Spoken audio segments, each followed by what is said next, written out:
दोस्तों, social media हो या स्ट्रीम मीडिया, खबर एक ही है। नूह मेवात दंगे का आरोपी बिट्टू बजरंगी गिरफ्तार हो गया। और ये खबर सही भी है कि बिट्टू बजरंगी गिरफ्तार हो गया, जबकि एक केस में उसे जमानत मिल चुकी है। जैसा कि पहले भी आपने सुना कि बिट्टू बजरंगी को थाने से ही जमानत दे दी गई, लेकिन एक बार फिर आईपीसी की धारा 148, 149, 332, 353, 186, 395, 397 और 506 समेत कई धाराओं में केस दर्ज कराया गया।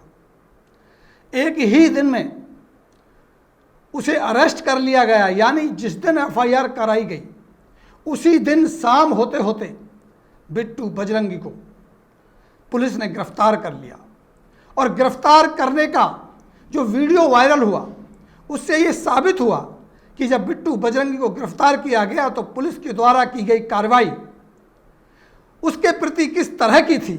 उसे घसीट कर ले जाया गया, उसे कॉलर पकड़ कर ले जाया गया और उसकी अरेस्टिंग के बाद जब उसे कोर्ट में हाजिर किया जा रहा था तो बिट्टू बजरंगी जिस तरह से चल रहा है, जिस तरह से उसका बॉडी लैंग्वेज बता रहा है, उसे साफ जाहिर हो रहा है कि ससुराल में खातिरदारी बिट्टू की अच्छी हुई है।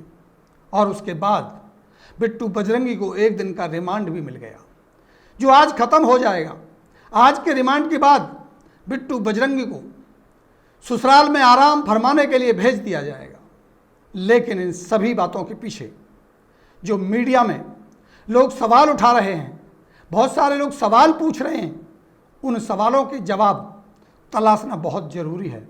ये समझना बहुत ज़रूरी है कि आखिर बिट्टू बजरंगी मोहरा था या वाकई किसी साजिश का शिकार हुआ, या वाकई उसने हिंदू को बचाने के लिए, गौ माता को बचाने के लिए, हिंदू धर्म के लिए क्या उसने वाकई काम किया, या उसे मोहरा बनाया गया, या वो मोहरा बन गया। अब उसका क्या होगा, इस तरह के बहुत सारे सवाल हैं। सबसे पहले सवाल आता है कि मुकदमा 15 दिन बाद आखिर रजिस्टर्ड क्यों हुआ, जबकि घटना 31 जुलाई की थी। तो 15 दिन इसको एफआईआर कराने में क्यों लगे, और अगर एफआईआर हुई तो पुलिस ने आनन फानन में इतनी तेज कार्रवाई करके बिट्टू बजरंगी को इस तरह से गिरफ्तार क्यों किया। सवाल ये भी उठ रहा है कि विश्व हिंदू परिषद ने पल्ला क्यों झाड़ लिया, क्यों उन्होंने ट्वीट करके ये बताया कि बिट्टू बजरंगी हमारा सदस्य नहीं है, हमारा इससे कोई लेना देना नहीं है, इसने जो भी किया है इससे हमारा कोई वास्ता नहीं है। सवाल नंबर 3 जो लगातार पूछा जा रहा है, क्या बिट्टू बजरंगी का घर भी अवैध है? बाबा का बिल्डोजर क्या अब बिट्टू बजरंगी के घर पर भी चलेगा? क्या वही कार्रवाई जिसे न्याय संगत माना जा रहा था, जिसे बहुत सारे तथाकथित लोग ये कहते थे कि दंडात्मक कार्रवाई होनी चाहिए, अगर किसी ने भी अपराध किया है तो उसके खिलाफ कार्रवाई होनी चाहिए, तो क्या बिट्टू बजरंगी के घर को भी अवैध घोषित करके बिल्डोजर चला दिया जाएगा? ये बड़ा सवाल है। सवाल नंबर 4 ये भी आता है कि इनके सहयोगी संगठन क्या अब बिट्टू बजरंगी के साथ आएंगे? अलग अलग संगठनों के साथ काम करने वाला बिट्टू बजरंगी क्या अब उन संगठनों के सहयोग से अपने आप को बचा पाएगा? सवाल ये भी उठ रहा है कि बिट्टू का आखिर अब क्या होगा? क्या जेल में रहेगा बिट्टू, या जेल से आने के बाद अपने घर का खर्चा चलाने के लिए बिट्टू क्या करेगा? वैसे भी बिट्टू के बारे में बताया जाता है बिट्टू बजरंगी कोई धनाढ्य नहीं है, कोई बहुत ज़्यादा पैसे वाला नहीं है, कोई बड़ा कारोबार नहीं है। इन्हीं कामों से उनका अपना घर चलता था। और बताया ये भी जाता है कि बिट्टू के पास कोई बहुत ज़्यादा ताकत भी नहीं है। तो आइए सबसे पहले हम बात करेंगे कि आखिर 15 दिन क्यों लगे पुलिस को मुकदमा दर्ज कराने में, इसके पीछे क्या हो सकता है। जबकि पुलिस ने बताया, पुलिस के अधिकारी ने यह कहा कि मैं व्यस्त थी, इसलिए इनके खिलाफ 15 अगस्त को थाना सदर नूह में केस दर्ज कराया गया है। यानी पुलिस अधिकारी ने यह स्पष्ट कहा कि मामला तो 31 जुलाई को हो गया था, जो भी एफआईआर में लिखा गया वो सारी वारदात तो 31 जुलाई को ही हो गई थी। लेकिन बिट्टू बजरंगी को एफआईआर करने के लिए, पकड़ने के लिए जिस अधिकारी को कंप्लेंट देनी थी, वो अधिकारी उस हिंसा को शांत कराने में व्यस्त थी। अब आप समझिए कि ये बात किस किस को हजम होती है और किस किस को ये बात सही लगती है। क्या इतनी गंभीर धाराएं जिसमें 148, 149, 332, 353, 186, 395, 397 और 506 जैसी धाराएं लगी हों, इतने गंभीर मामलों में शिकायत देने की फुर्सत पुलिस को नहीं मिली हो, और जब पुलिस को फुर्सत मिली तो ना कि शिकायत दर्ज करा दी गई बल्कि आनन फानन में बिट्टू बजरंगी को उठा भी लिया। रिपोर्ट में जो लिखाया गया उसमें लिखाया गया कि बिट्टू बजरंगी के हाथों में हथियार थे, वो पुलिस से भिड़ रहे थे, पुलिस ने उनके हथियार छीन लिए थे और छीनने के बाद पुलिस ने अपनी गाड़ी में भी रख लिए थे।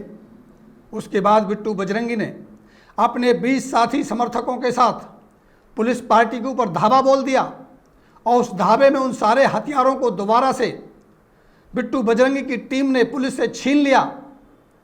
इन लोगों का जो उग्र रूप था वो 31 तारीख को ही दिखाई दे रहा था, वो भी तब दिखाई दे रहा था जब तक दंगा नहीं हुआ था। यानी दंगे से पहले, ये रिपोर्ट के मुताबिक अगर मैं बात करूं तो दंगे से पहले ही सारे के सारे हथियार पुलिस के द्वारा छीन लिए गए और फिर पुलिस से वापस छीन लिए गए और उसके बाद बात विवाद बढ़ा।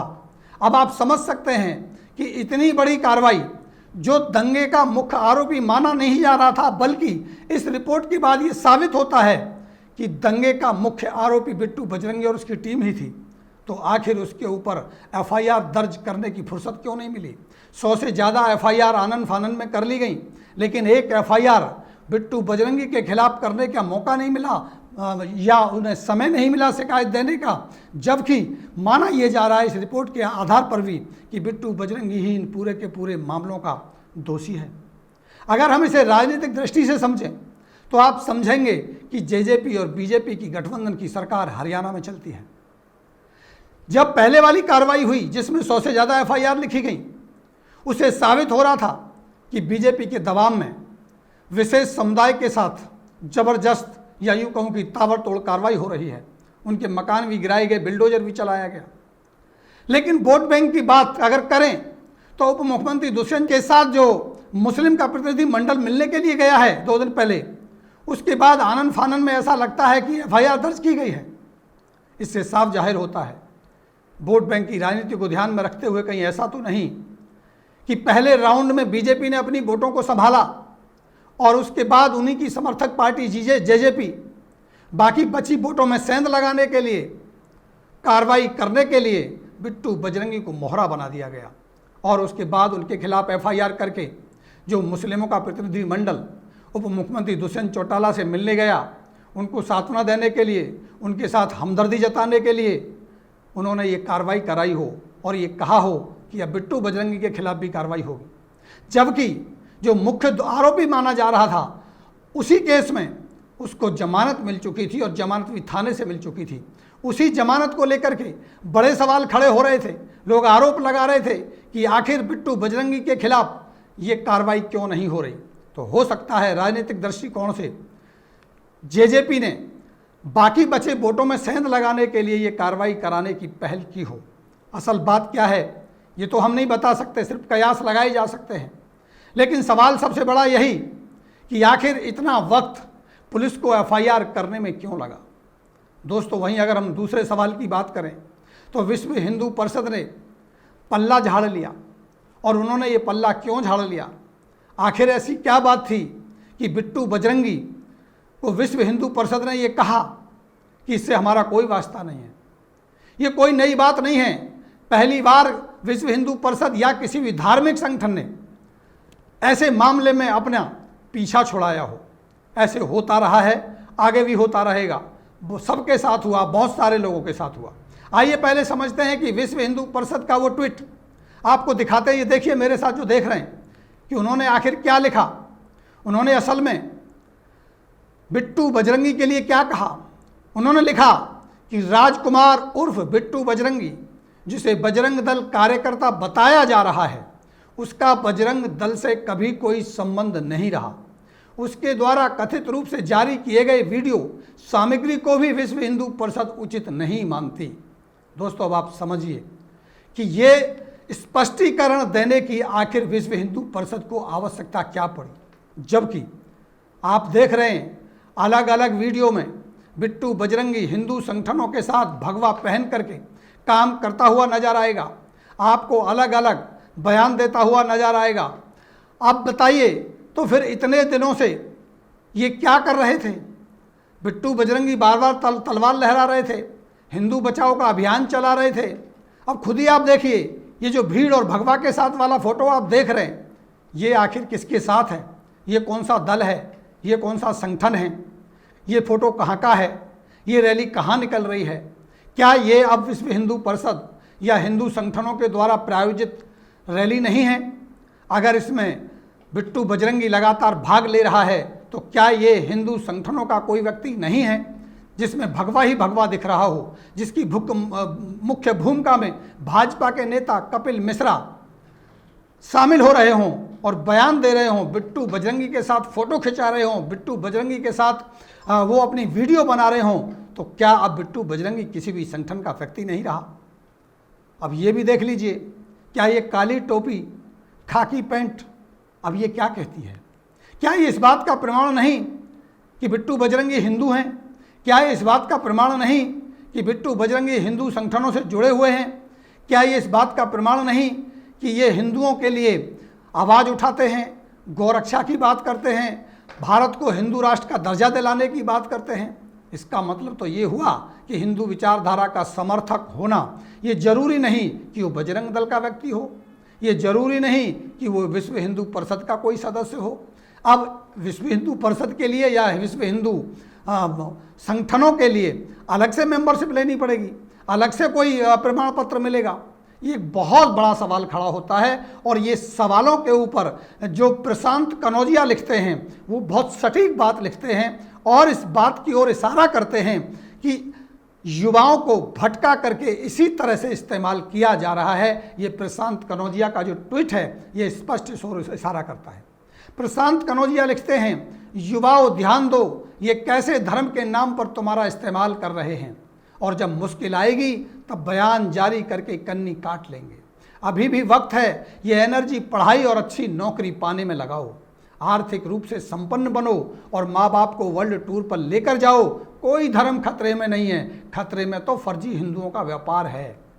बहुत गहरी बात कनौजिया लिखते हैं और यही बात जब कोई कहता है तो उसे हिंदू विरोधी, देशद्रोही करार दे दिया जाता है। असल में कहानी यहीं से शुरू होती है कि जो बच्चे, जो नौजवान इनकी बातों में आकर के इनके साथ खड़े होते हैं और जब इनके ऊपर आपत्ति आती है तो इनसे किनारा या पलड़ा झाड़ लिया जाता है। ये बहुत बड़ी बात है और ये बात अब आपको समझनी होगी। जो बिट्टू बजरंगी का केस हुआ, जो ये मामला बना, ये इस बात का स्पष्ट प्रमाण है कि युवाओं को भटका करके, भीड़ जुटा करके, मलबा दंगा करवा करके उन्हें फंसवा दिया जाता है और वास्तव में जो इसे करवाते हैं वो बच जाते हैं। राजनीति करने वाले राजनीति करते हैं। वोट बैंक वाली बात वोट की होती है, अपने अपने बैंक बना लिए जाते हैं। अगर आप मेवात और नू की करेंगे तो ये कहीं ना कहीं वोट बैंक की राजनीति में किया गया दंगा साफ नज़र आता है, क्योंकि अलग अलग तरह से जिम्मेदारियां और कार्रवाइयां कराने की बात हो रही है। बात करें बिट्टू पर बिल्डोजर की तो अब नहीं चलेगा, क्योंकि कोर्ट ने मना कर दिया है। वो तो तभी तक था जब तक दूसरे पक्ष पर कार्रवाई हो रही थी। अब बिट्टू बजरंगी के ऊपर बिल्डोजर चले, इनका घर अवैध हो, अब इसके ऊपर कोई बात नहीं करेगा, करनी भी नहीं चाहिए, इसके हम कभी समर्थक नहीं रहे। हमने भी हमेशा यही कहा है कि कानून संगत काम होना चाहिए। अगर किसी का घर अवैध है तो उसे नियमानुसार नोटिस दिया जाना चाहिए, कार्रवाई होनी चाहिए अगर कार्रवाई बनती हो तो। लेकिन सवाल वही आता है कि कुछ विशेष लोगों के लिए घर अवैध हो जाते हैं, कार्रवाई जायज़ हो जाती है। अगर देखा जाए तो भारत का 80% हिस्सा तो अवैध ही बसा हुआ है। क्या गाँव में बनने वाले घरों के जो नक्शे हैं वो पास हुए हैं?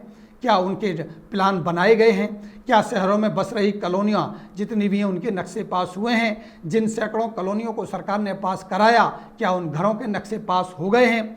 तो फिर क्या इन सभी घरों को भी तोड़ दिया जाएगा? क्या इनके खिलाफ भी इसी तरह का बिल्डोजर चला दिया जाएगा? या केवल उन लोगों के खिलाफ बिल्डोजर चलेगा जो किसी विशेष धर्म से संबंध रखेंगे और बलवा अगर होगा तो उनको दोषी ठहरा दिया जाएगा और उनको भावनाओं को ध्यान में रखते हुए, कुछ विशेष लोगों की भावनाओं को ध्यान में रखते हुए, कुछ वोट बैंक को साधने के कुछ कुचक्र को ध्यान में रखते हुए उनके घरों पर बिल्डोजर चला दिया जाएगा। कुछ लोगों को राहत मिलेगी और कुछ लोग बर्बाद हो जाएंगे।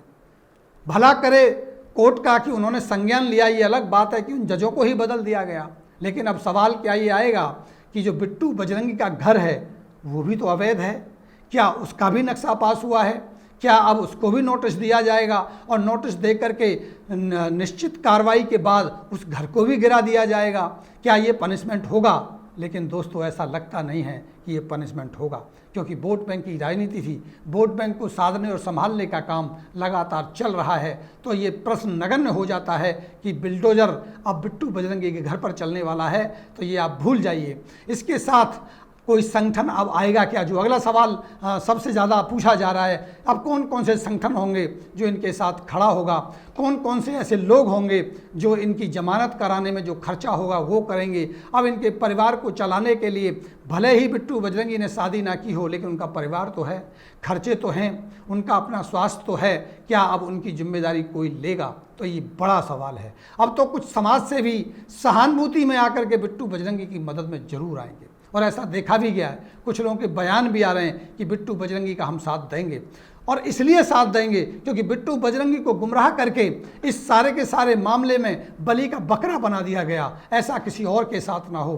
कोई भी व्यक्ति हो जिसके साथ अन्याय हो, चाहे वो दोषी हो, लेकिन अगर उसके साथ खाने की, उसके परिवार को चलाने की मजबूरी आएगी, वकील के पैसों की बात आएगी, तो बहुत सारे समाज से भी समाज में ऐसे हैं वो उनके साथ खड़े हो जाएंगे। और ऐसा प्रतीत होता है, मैं गंभीरता से इस बात को कह सकता हूं कि संगठन कोई आए या ना आए, लेकिन बहुत सारे समाज से भी ऐसे हैं, बहुत सारे समाज में लोग ऐसे हैं, बहुत सारे वकील ऐसे हैं जो उनके केस को फ्री में भी लड़ेंगे, उनके केस भी लड़े जाएंगे, उनको जमानत भी दिलाई जाएगी, और जेल से आने के बाद उनके पुनर्वास की और उनके खर्चे की व्यवस्था भी की जाएगी। चाहे वो हिंदू धर्म से वास्ता रखते हों, चाहे वो मुस्लिम धर्म से वास्ता रखते हों, चाहे वो किसी से भी वास्ता रखते हों, ऐसे समाज से भी आज भी समाज में मौजूद हैं जिन्हें ना धर्म से कोई मतलब है, ना किसी विशेष जाति से कोई मतलब है, लेकिन किसी पर भी जब समस्या आती है तो उसके साथ खड़े हो जाते हैं। और उस वक्त बिट्टू बजरंगी जैसे लोगों को बात समझ में आएगी कि असल समाज सेवी, असल इस देश के रक्षक, असल इस समाज के रक्षक कौन हैं। तब ये बात समझ में आएगी जिस भगवा के लिए, जिन संगठनों के लिए, जिस लोगों के लिए बिट्टू बजरंगी लगातार कैंपेन चलाते रहे, जिन लोगों के लिए बिट्टू बजरंगी तलवारें बांटते रहे, जिन लोगों के लिए बिट्टू बजरंगी अपनी जान दांव पर लगाते रहे, आखिर उन्होंने तो ये कह ही दिया कि वो हमारा व्यक्ति नहीं है।